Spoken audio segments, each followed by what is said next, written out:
Member of Parliament for North Tongue, Samuel Okudjeto Ablakwa, has announced his resignation from Parliament's Appointment Committee in what appears to reveal wrangling within the minority.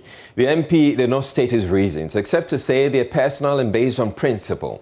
It however comes on the back of disquiet amongst the minority over the side handling of the vetting and approval of President Akufo-Addo's ministerial appointees.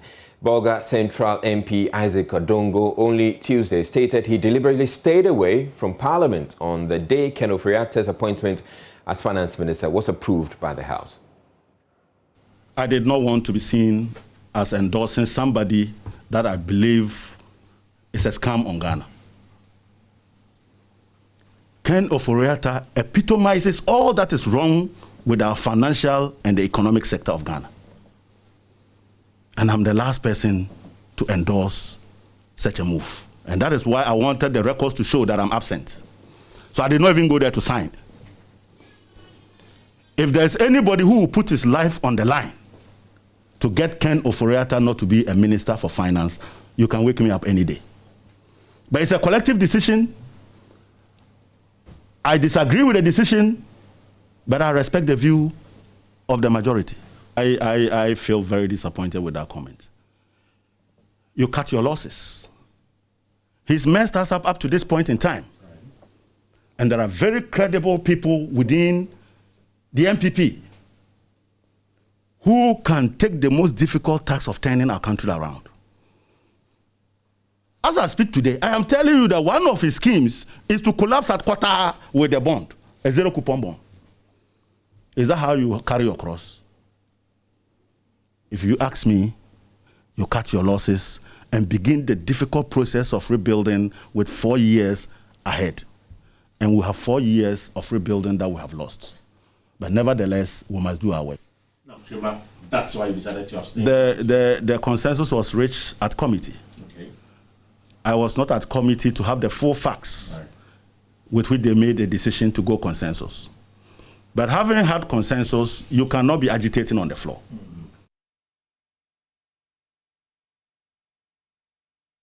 Well, his North Tongue colleague has in the last few hours resigned from the Appointments Committee. He released this letter a while ago, which he says has been accepted by the Speaker. He indicates, I humbly present comradely felicitations. This is to formally convey my decision to discontinue my membership of the Appointments Committee after days of careful reflection and thoughtful considerations. I shall like to state that the reasons for this difficult decision are both personal and on principle. Respectfully, do take note that my resignation is with immediate effect and therefore shall not be available. I shall not be available for the vetting of nominees for deputy ministerial positions. And then he continues, may I extend to you, leadership of the House, the Committee of Selection and leadership of the Great National Democratic Congress, my sincere gratitude for the opportunity to serve as a member of the Appointments Committee in the 6th, 7th and 8th Parliament of the Republic of Ghana. Kindly accept, Right Honourable, the assurance of my highest esteem. And this letter from Samuel Okudjeto Ablakwa, North Tongue MP, actually went to the Speaker. And he has, in the last 2 hours, posted on his Facebook wall that his resignation has been accepted by the Speaker.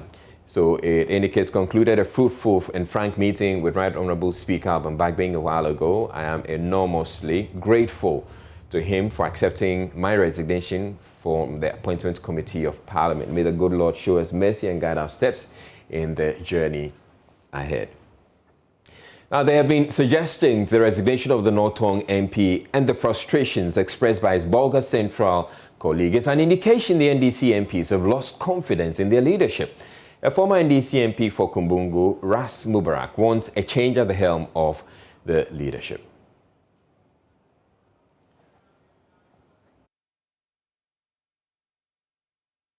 Very heartwarming. I am not surprised. I know that in the minority caucus are men and women of integrity, conviction politicians.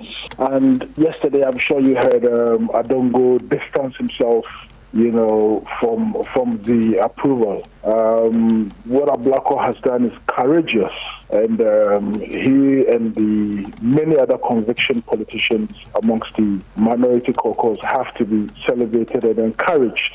to hold on to their principle. We can't continue to have politics of convenience, as we are beginning to see. The problem of the NDC in Parliament is leadership. There's a complete lack of leadership. And the sooner the party does the right thing, the better for all of us. Sami Ablakwa's resignation is a vote of no confidence in the Haruna Iddrisu-led minority in Parliament.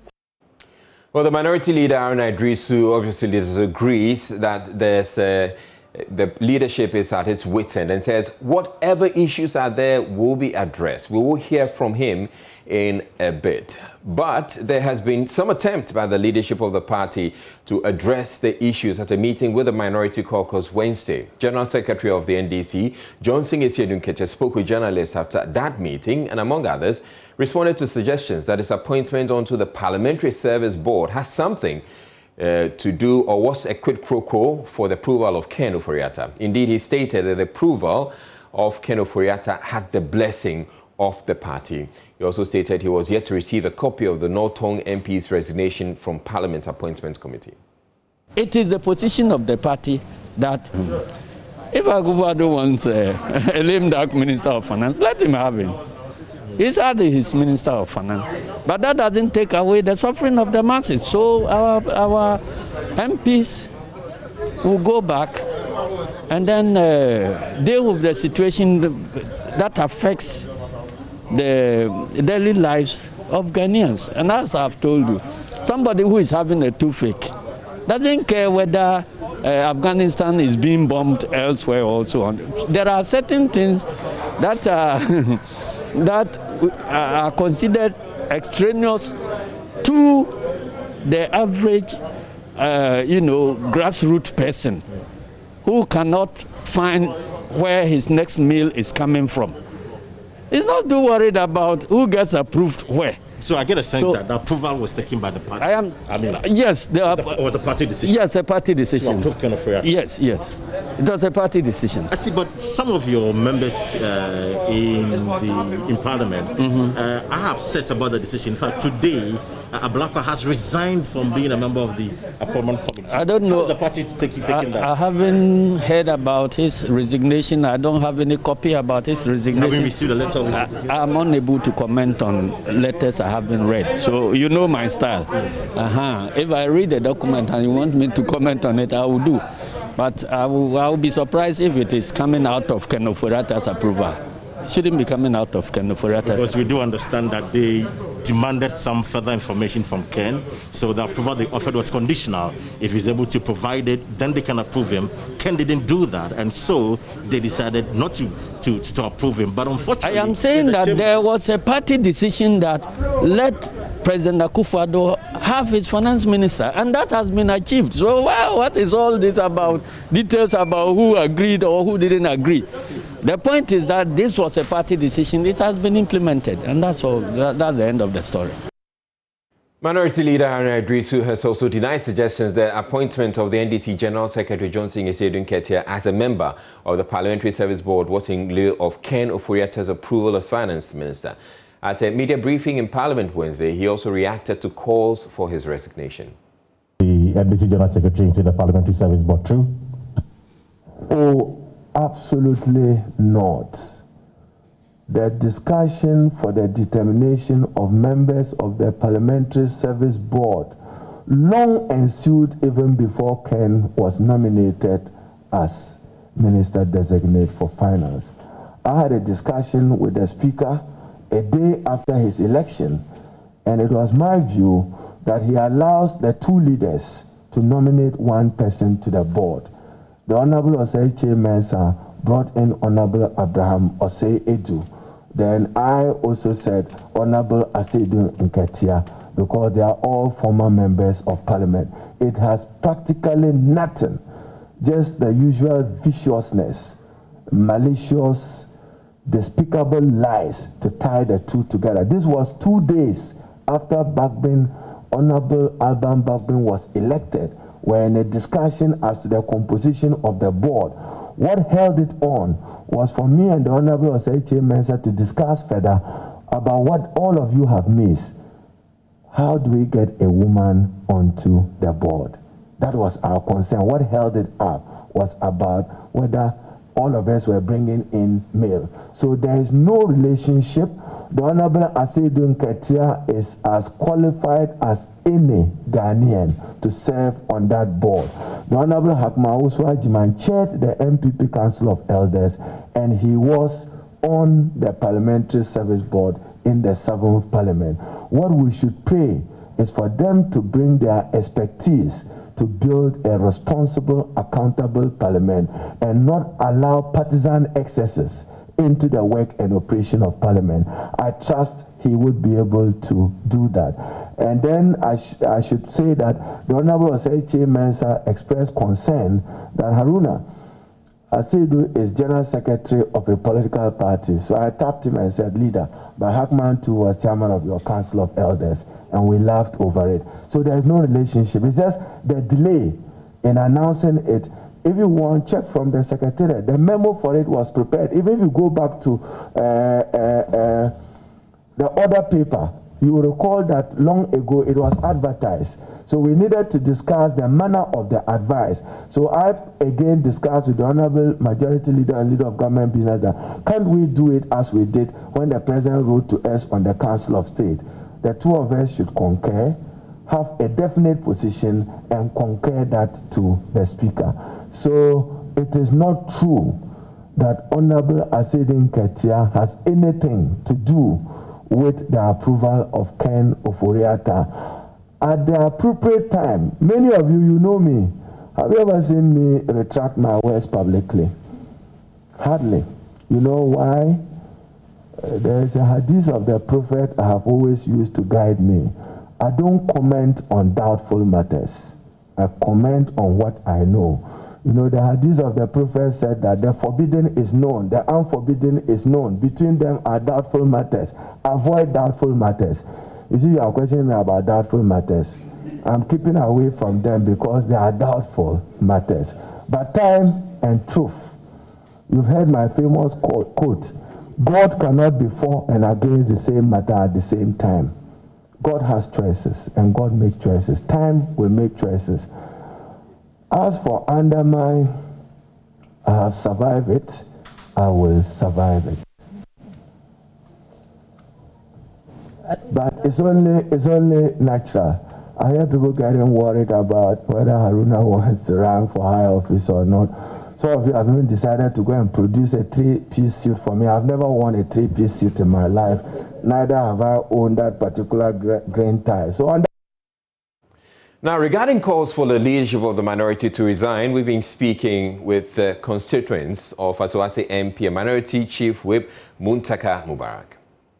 I'm not disappointed in my member of parliament because the members of the vetting committee, especially on the side of the NDC, cannot go into, a consensus building within the comforts of themselves without even, the leadership of the party. So even I know what happened was in concern with our party leadership. If you study carefully with the reasons the minority have stated, it really resonates with some of us. You understand? Now, if you are saying that like the party should disapprove the appointees of the president. Remember, the law grants him the mandate to reappoint them again. He can nominate them again. Even if he doesn't nominate them, he is the one to appoint them. He can still remove people from the NPP to still fill in the gap. He's not going to appoint or nominate any NDC or any other member. So I think that, look, even though I think some people are paced, but sometimes we need to stick to reality. Politics doesn't mean we should lose our sense of objectivity. Maybe in the wisdom of the minority leadership or the minority MPs, they know not everything will be brought outside to discuss with us. You don't know the negotiation that they went behind us. You don't know what triggered that. So I think we should allow them to work. I can tell never in my life, I've never seen an honest person like Honorable Muntaka Mubarak. And let me tell you something. He's someone who truly respects, and represent the will of his people. When this issue came, My colleagues are there. We call him. He came on board. He gave us everything from A to Z. We are convinced with the decision that he gave us. We think as a member of parliament, this is what he's supposed to do. And he has truly done that. And we are happy. We will rally behind him. Some came out to tell us it's a strategy. And then whoever knows strategic decisions, you aren't supposed to come and wash certain things out. Other than that, your opponents will capitalize on it to do one or two things. So if it's a strategy, we are waiting for the outcome of the strategy. But I wouldn't say we should go and be, apportioning blames here and there. So I think, all in all, we are not okay with this appointment. But as far as we are not okay, that doesn't mean our leadership too do not know what they are about. Besides, they are there. They know what is happening there. So if they've, decided to approve some people based on certain reasons, then we should wait for the strategy to materialize. I think NDC members or the leadership of the NDC should come together and understand that those who are in the parliament as MPs are not working for NDC alone. They are working for Mother Ghana. As Muntaka rightly said, he said they are in parliament to serve their constituents, not the NDC as a body. Every one of us watched the vetting committee, how it went. All the questions they asked him, he was able to answer it very clearly, which shows that the NDC have been deceiving the public for a long period of time. They have put on their political lenses to lambast him with things he has not been doing. Because if now he has come in front of you for a vetting, all those things you have been claiming he has been doing, ask him there. When they asked me, he was able to wash himself from the fault they have put him inside. So to me, when you ask me, I've said, I will tell you that the NDC have deceived the public for a long period of time.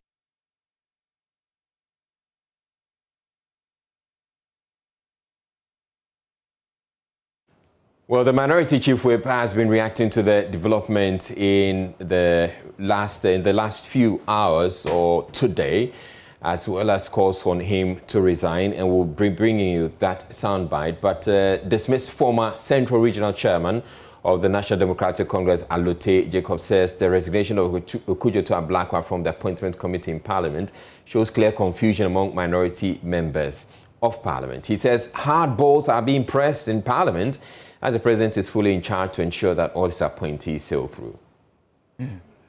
Hard balls are being played in Parliament. And one thing I've realized is a person who has been painted black, has been given all manner of names, character assassination, blackmailing. The person comes to Parliament, usually soft-spoken, and then all of a sudden, consensus. It's a political hardball game being played behind the scene. Because without that, I don't think that Ken Ofori-Atta would have sailed through with his vetting.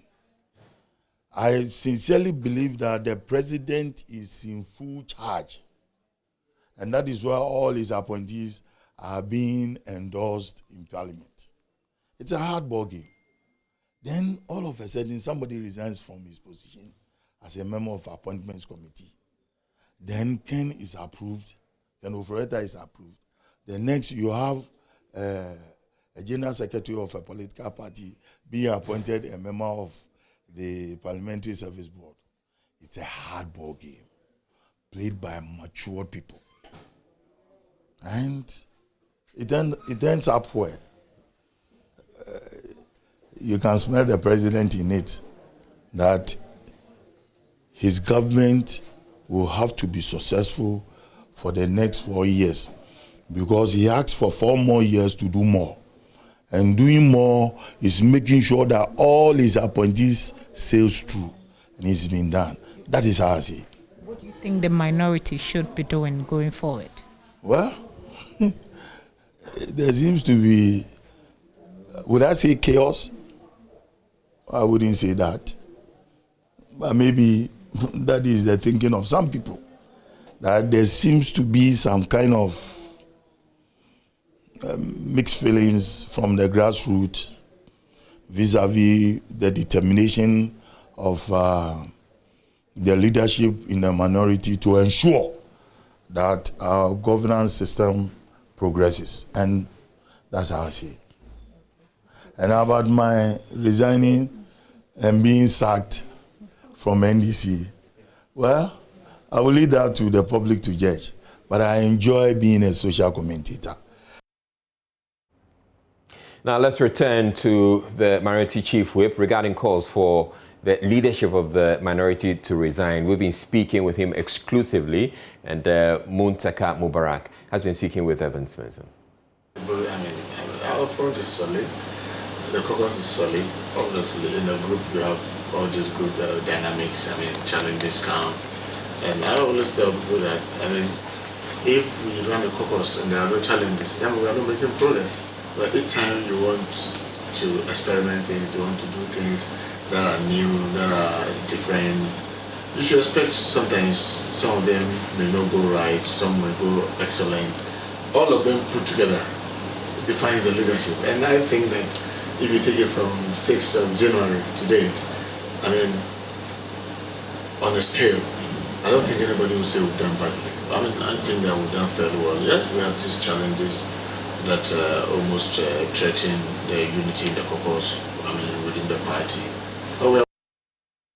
Well, the full interview will air on PM Express at 9 p.m. That's right after this bulletin. Now, there's been a statement from the leadership of the National Democratic Congress, and it reads, the leadership of the National Democratic Congress has held a meeting with the Council of Elders of the party and the entire parliamentary caucus in the aftermath of the disquiet and misgivings that characterized the approval of the ministerial nominees of President Akufo-Addo. The meeting was conducted in a healthy atmosphere in which the concerns of the teaming members and supporters were adequately ventilated and addressed. Accordingly, the leadership of the party wishes to assure all and sundry that the matters that have provoked public commentary have been dealt with in a manner that will promote and strengthen the cohesion of the party and all its organs. We call on all to assure them on the need to put party unity over and above all interests so that together we can hold the Akufo-Addo government to account, even as we take measures to develop strategies towards the next general elections. Long live the NDC. And this is signed by the National Chairman, Samuel Ofosu Ampofo.